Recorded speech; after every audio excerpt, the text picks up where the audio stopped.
Good morning and Shavua Tov, everyone. When we were in Israel last week, one of the restaurants we went to was called Dex. And the reason it's called Dex is because this is a very unique restaurant. They have no indoor seating, only outdoor seating. The entire restaurant is a big deck that sits over the Kineret, the Sea of Galilee. And you literally have your dinner sitting on the deck overlooking the Galilee, the Kineret. Now, it's very interesting but what a difference between the Kineret and the Yam HaMelech. The Kineret has every type of fish flourishing with life and vitality. And around the Kineret, there's so much vegetation and growth because the Kineret is full of life. As opposed to the Sea of Salt, it's called the Sea of Salt because it has 10 times more sodium than an average ocean. It's also known as the Dead Sea because it's dead. Nothing can grow in the Dead Sea. And the question is, why this distinction between the Kineret, which is full of life and vibrancy, and the Dead Sea, which is dead and nothing can grow in it? And the answer is very interesting. You see, the Kineret receives its water from the north, but at the same time, it releases water and feeds into the Jordan River. As opposed to the Dead Sea, which is on the lowest altitude on planet Earth, it only absorbs and receives and consumes and takes water from above, from the Kineret. But it does not release any of the water, does not pass on and give water to any other stream, any other body. And therefore, what this geographical phenomenon teaches us is that in life there is a flow. The flow is give and take. And in order to be alive, and in order to be vibrant and to produce, you have to be like the Kineret. You have to receive, but at the same time you have to give. But if you only receive like the Dead Sea and you do not give, then unfortunately it spells death. This week's Torah portion talks at great length about the mitzvah of tzedakah, charity.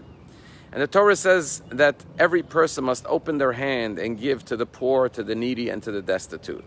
But in Judaism, tzedakah is much more than charity.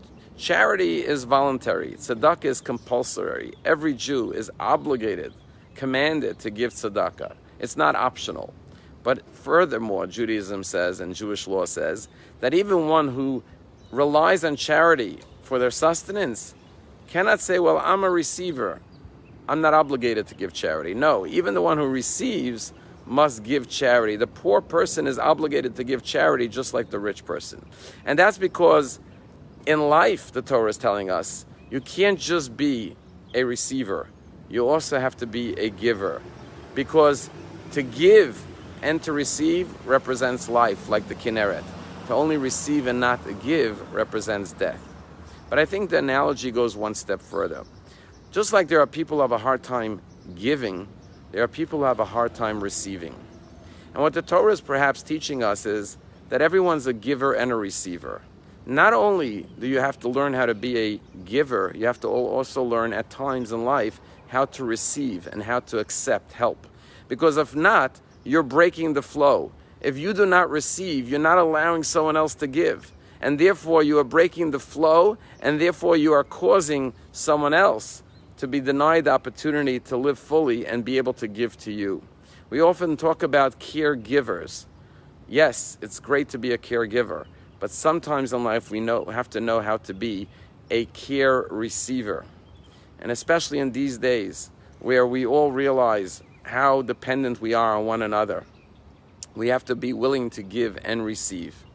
And as having just returned from a trip to Israel, one of the beautiful things about going to Israel is we reinforce our bond with our brothers and sisters in Israel.